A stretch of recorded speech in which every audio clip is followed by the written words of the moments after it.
what's up you guys? It's Ashley, and today I'm going to be talking about my favorite series of all time.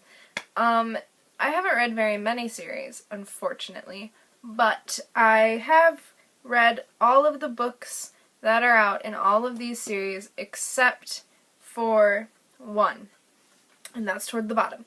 So we will talk about that when we get to it. Alright, so we're just going to jump right into the video, and I hope you guys enjoy it. The first series that I'm going to be talking about, one of my favorite series, is the Study in Charlotte series. I don't know if that's actually what it's called, but this series has A Study in Charlotte and The Last of August by Brittany Cavallaro, and then The Case for Jamie will be coming out in a few months, I think. So I love A Study in Charlotte so much. Like, when I first saw the book, I was like, that seems like something I will totally enjoy, because Sherlock Holmes is one of my favorite people, fictional people ever. I love the TV show, I've read most of the stories, like, I love Sherlock Holmes. So I was like, this seems like fun, and I've always wanted there to be, like, a female Sherlock, so I thought, why not? And I picked it up, and it was amazing. The characters were all perfect, the mystery that she put in it was wonderful, and I just fell in love with the series. So that's why it's one of my favorite series of all time. The second series I'm going to be talking about is the Trials of Apollo series by Rick Riordan. This includes The Hidden Oracle and The Dark Prophecy, which is up on my bookshelf. These books are so good. I always knew that I loved Rick Riordan, but once he came out with the Trials of Apollo series, I was like, I have to read this, because Apollo is one of my favorite gods. So I picked it up and I read it, and it did not disappoint me at all. It was perfect and awesome and wonderful and everything that I wanted it to be.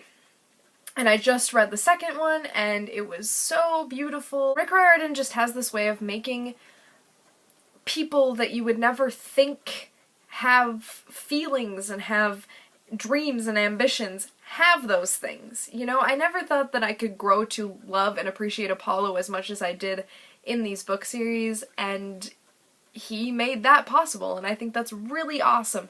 And it definitely shows in this series, and especially in the Heroes of Olympus series, like, oh, beautiful. And he even made, like, Calypso. I didn't know much about Calypso. I just, you know, I just knew that she was this chick who got locked on an island, and then I read that book, and I'm like, I need to read everything about Calypso, and now, you know, I'm kind of obsessed with her, so definitely a great series if you're looking to delve more deeply into Apollo, but you have to read all of the other books first, so sorry. The third series I want to talk about today is, of course, the Harry Potter series, which includes Harry Potter and the Sorcerer's Stone, Harry Potter and the Chamber of Secrets, Prisoner of Azkaban, Goblet of Fire, Order of the Phoenix, Half-Blood Prince, and the Deathly Hallows. We are not going to count The Cursed Child. I refuse to count The Cursed Child. This series was what really made me fall in love with reading, and that's why it's on this list. This is so close to my heart. I went to the midnight premiere of The Half-Blood Prince.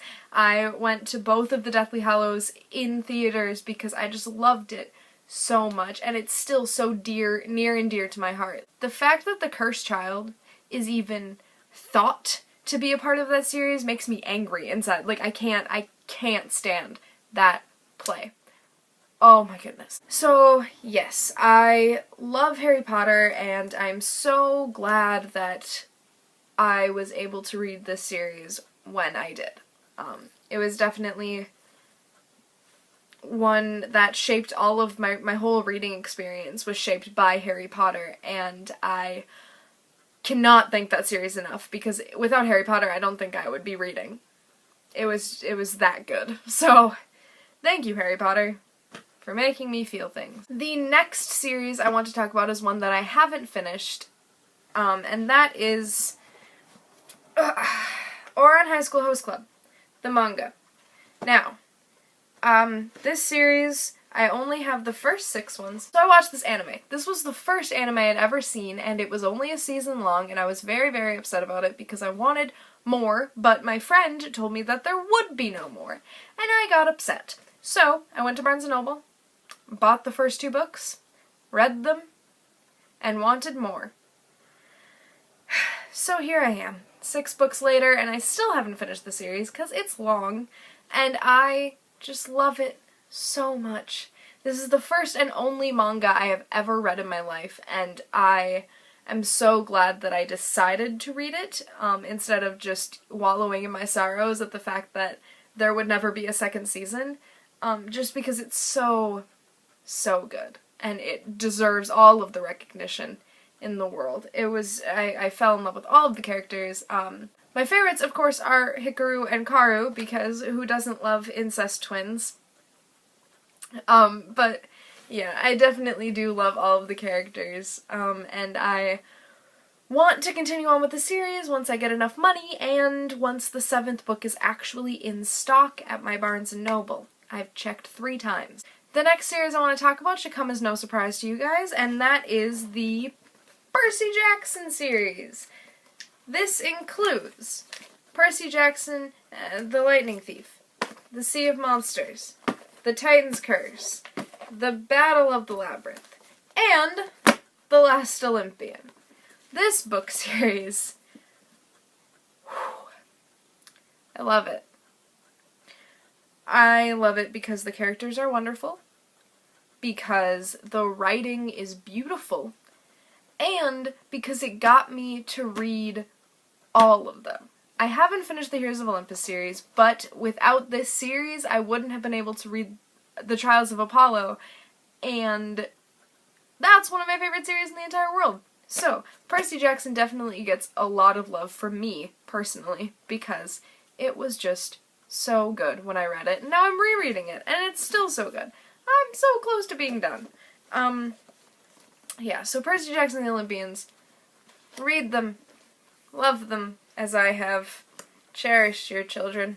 The second to last series I want to talk about today is The Giver Quartet by Lois Lowry, which is The Giver, The Gathering Blue, The Messenger, and then Sun. This is another series that I have not finished yet, but I really want to.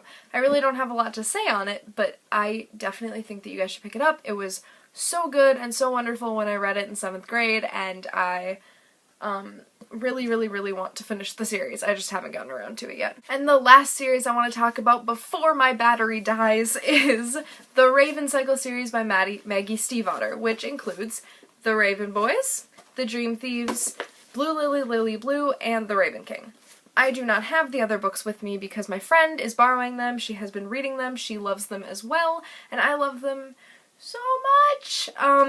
All of the characters are so good. My favorites are Ronan and Adam, and you should know why if you've read the series. They're just beautiful and wonderful. There is a canonically queer character, there is another canonically queer character.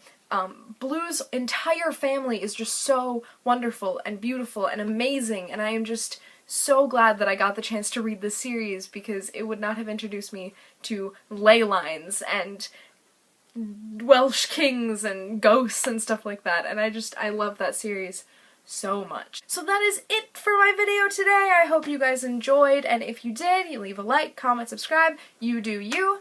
I will be posting another video tomorrow. Happy veto.